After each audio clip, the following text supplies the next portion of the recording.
Welcome back to Carrick United Analysis. If you are new here, welcome to the channel. This is the place where Manchester United fans come to get calm, honest, and reliable transfer breakdowns. Straight to the point, no wild guessing, just real information explained simply so every single fan understands exactly what is happening with our club. If that sounds like your kind of channel, hit subscribe, tap the bell, and let us get straight into today's story, because our midfield rebuild just took another interesting turn. Manchester United fans, are you ready for another twist in this summer's midfield search? Because United's hunt for a third major midfield signing is heating up again, and two familiar names are right at the center of it: Carlos Baleba of Brighton and Manu Kone of Roma. There has been a lot of noise around both of these players recently, so today we are going to slow things down, look at exactly what is confirmed, and break down why Baleba in particular has now become such a serious point of discussion at Old Trafford. Why United are still hunting for a third midfielder.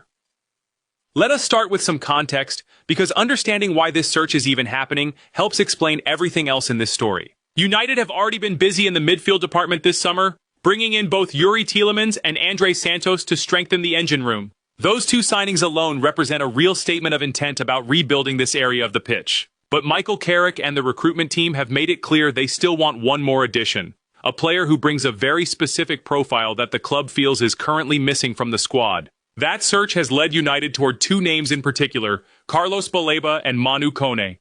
Both are talented, physically imposing central midfielders, but they come from very different situations and carry very different price expectations. Let us break down where things actually stand with each of them. The personal terms agreement with Baleba here is where the story becomes genuinely interesting. According to respected transfer journalist Fabrizio Romano, Manchester United had already secured an agreement on personal terms with Carlos Baleba, and crucially, that agreement remains valid for this summer. This detail matters a lot because it tells us this is not a fresh negotiation starting completely from scratch. United tried to sign Baleba previously, and even though the transfer fee could not be agreed at that time, the player himself had already given his word that he was happy to join Manchester United. Having that kind of agreement still standing gives United a real head start if they decide to push forward with a formal deal this summer. Think about what that actually means in practical terms. The hardest part of many transfers is not agreeing a fee with the selling club. It is convincing the player himself that this is the right move for his career. With Baleba already on board mentally and contractually in terms of personal terms, United's focus can shift entirely towards solving the financial side of this deal with Brighton. Doesn't it give you real confidence knowing the player himself is already fully on board with the idea of joining United? Understanding Baleba's price tag problem. Now let us talk about the real obstacle standing in the way of this deal, because it is a significant one. Brighton have previously demanded a valuation reported to be as high as £100 million for Baleba, a figure that proved simply too high for United to justify paying last summer. Reports now suggest United value the 22-year-old at somewhere closer to £50 million, especially given that he experienced a slightly inconsistent campaign last season at Brighton. That gap between £50 million and £100 million is enormous. It represents one of the widest valuation disagreements in the entire transfer market this summer, and it explains exactly why this deal has dragged on, rather than being completed quickly. Why would Brighton hold such a firm valuation on a player coming off a slightly dipped season? The answer lies in how Brighton typically operate as a football club. They have built a reputation over recent years for developing talented young players and then selling them for significant fees once bigger clubs come calling. Baleba was signed as a long-term prospect from French football, and Brighton clearly view him as exactly the kind of asset that fits their usual model: hold firm, resist early approaches, and eventually cash in for maximum value once a club is truly desperate to get the deal done. For Brighton, one slightly inconsistent season does not change their long-term view of Baleba's ceiling as a player. They remain convinced of his quality, and they are not willing to let him leave for what they would consider a discount price, personal terms agreement or not. The alternative option: Manu Kone. While Baleba remains a genuine target, United have also been carefully exploring a potential move for Roma's Manu Kone, and this alternative option is worth understanding properly too. Kone, 25 years old, has been strongly linked with a move to Old Trafford, with personal terms reportedly agreed in principle between the player and the club. Unlike Baleba, Kone is expected to be available for a noticeably lower transfer fee, somewhere in the region of £40 to £50 million, a figure that fits much more comfortably within United's summer budget. Kone also arrives with strong recent form to back up the interest. He impressed for France at the World Cup this summer, further boosting his reputation and value across the wider transfer market, with reports suggesting several clubs across Europe are keeping a close eye on his situation. Here is the important thing to understand about how United are approaching this entire situation. The club has made it clear they only intend to sign one additional midfielder this summer, not both Baleba and Kone. This means the two players are effectively competing against each other for the same single spot in Carrick's squad plans, and whichever deal becomes realistic first is likely to be the one United ultimately push through to completion. Which one would you rather see arrive at Old Trafford, the physical destroyer in Baleba, or the World Cup proven Kone? That is a genuinely interesting question worth thinking about. Why Baleba's profile appeals so strongly to Carrick? Let us dig properly into why Baleba specifically has captured so much attention from the coaching staff, because his statistical profile explains a great deal about why United rate him so highly. The first standout quality is his press resistance. Baleba excels at receiving passes from central defenders even while under direct pressure from opposition players. This is an enormously valuable trait in modern football, because it allows a team to build attacks cleanly from the back, rather than being forced into rushed, panicked long balls whenever an opponent presses aggressively high up the pitch. The second standout quality is his recovery pace. Baleba possesses elite mobility that allows him to sweep up dangerous transitions and cover defensive gaps quickly. This offers real structural protection to the back four, particularly in moments when possession is lost and the opposition tries to counterattack at speed. A midfielder capable of recovering ground rapidly reduces the space and time opponents have to exploit those dangerous transition moments. The third standout quality is his ball-carrying ability. Baleba can drive forward through central areas of the pitch using genuine physical power, offering a completely different way for a team to progress possession compared to standard passing sequences. This gives a team a dynamic transition option, someone capable of simply carrying the ball forward himself when passing lanes are not immediately available. Put these three qualities together, and you get a genuinely complete central midfielder, someone capable of contributing defensively, in transition, and in possession, exactly the kind of all-around profile that fits what modern top-level teams demand from their midfield players. Financial fair play, the quiet factor shaping this entire pursuit. Now let us talk about something that sits quietly in the background of this entire story, but actually plays a massive role in how these negotiations are likely to unfold.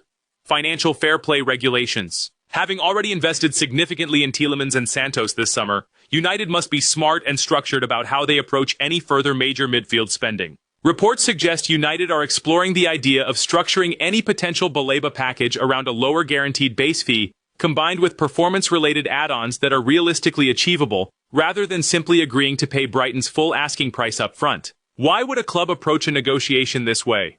Structuring a deal like this allows a portion of the total transfer value to be spread out over time, tied to specific footballing achievements such as appearances, goals, assists, or team success in competitions. This kind of structure can help a club stay within financial regulations, while still ultimately offering a selling club a fee close to what they are demanding, just paid out gradually rather than all at once. For Brighton, however, accepting a heavily add-on base structure carries its own risk.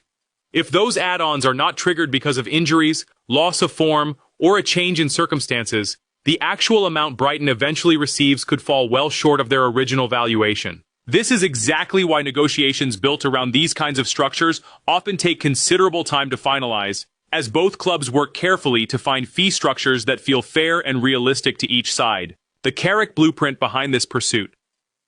Let us talk about the man driving this entire search, because reports suggest Michael Carrick is personally and directly involved in pushing for whichever of these two deals becomes achievable. This personal involvement from the manager himself tells you a great deal about how highly this specific profile of midfielder is rated within the coaching staff. Managers do not usually get personally involved in the finer details of a transfer negotiation unless they see a player as genuinely essential to completing their tactical vision for the squad. Carrick reportedly views this kind of profile, whether that ends up being Baleba specifically or an alternative like Kone, as the perfect final piece to complete United's ongoing midfield restructuring project. After already adding experience and composure through Tielemans, and youthful technical promise through Santos, adding a player with elite recovery pace, physical dominance, and ball-carrying ability would genuinely round out this engine room with a complete set of complementary qualities. This should give United fans real confidence that whichever deal eventually gets done, it is being driven by careful, deliberate planning from the manager himself, rather than simply reacting to whichever name happens to be trending in the news on any given day. What needs to happen next for either deal to be completed? So what actually needs to happen for United to finally get one of these midfield deals over the line? For BALEBA, the most important factor remains bridging the significant valuation gap with Brighton. Whether that happens through a creative package involving performance add-ons, or through Brighton eventually softening their stance as the summer progresses, some form of compromise will be required for this specific deal to move from speculation into something concrete and official. For Kone, the situation appears more advanced in terms of personal terms, and the fee involved is considerably more manageable within United's stated budget. However, as several reports have stressed, nothing here should be considered imminent, and United appear to be taking a patient, unhurried approach as they continue exploring their broader midfield options this summer. Ultimately, with the club only planning to sign one of these two players, the deciding factor may simply come down to which negotiation becomes realistic and financially workable first, rather than which player Carrick personally prefers on pure footballing terms. How should United fans feel about this developing situation? So how should we as supporters approach this genuinely fluid and fast-moving transfer story? I think the smart approach here is patience combined with informed interest. Both BALEBA and Kone represent genuinely exciting additions on paper, each bringing slightly different qualities to a midfield that is clearly still being carefully rebuilt and refined by Carrick and the recruitment team. Neither deal appears close to being finalized right now, and reports have been clear that United are not rushing into anything, preferring instead to explore other areas of squad improvement in parallel, rather than becoming fixated on solving this single position immediately. The most important thing for all of us as fans is to stay grounded in what is actually confirmed, rather than treating every fresh headline as if it represents a completed transfer. Personal terms agreements, exploratory contact, and strongly considered targets are all genuine and meaningful signals of real interest, but they are not the same thing as an actual signed and completed deal. Final thoughts before we wrap up. So there we have it, Manchester United family. Our club's search for a third major midfield signing continues, with Carlos Balaba and Manu Kone both firmly under consideration as Carrick looks to complete this summer's engine room rebuild. Balaba brings genuine excitement through his press resistance, recovery pace, and powerful ball-carrying ability, qualities that clearly appeal directly to Carrick's tactical vision, even though Brighton's steep valuation remains a real obstacle to overcome. Kone, meanwhile, offers a potentially more straightforward and affordable alternative, backed by a strong recent World Cup showing with France. Whichever direction this pursuit eventually goes, it is clear this decision is being handled carefully and deliberately, rather than being rushed through simply for the sake of ticking a box on the summer's transfer business. Let me leave you with one final question before we close out today's video. Given everything we have discussed today, would you rather United push hard and pay up for Balaba specifically, or take the more affordable and straightforward route with Manu Kone instead? Drop your honest thoughts down in the comments below. I read every single one, and I always love hearing the different perspectives from this passionate community. Thank you so much for watching today. If this breakdown helped you understand the full and accurate picture behind this developing transfer story, do me a favor and hit that subscribe button, tap the notification bell, and share this video with a fellow United fan who needs the real facts rather than wild speculation. This channel only continues to grow because of supporters exactly like you, and every single one of you watching is part of what makes Carrick United Analysis a trusted home for honest, reliable Manchester United coverage. Until the next video, stay patient, stay informed, and keep believing in this rebuild. Come on, United.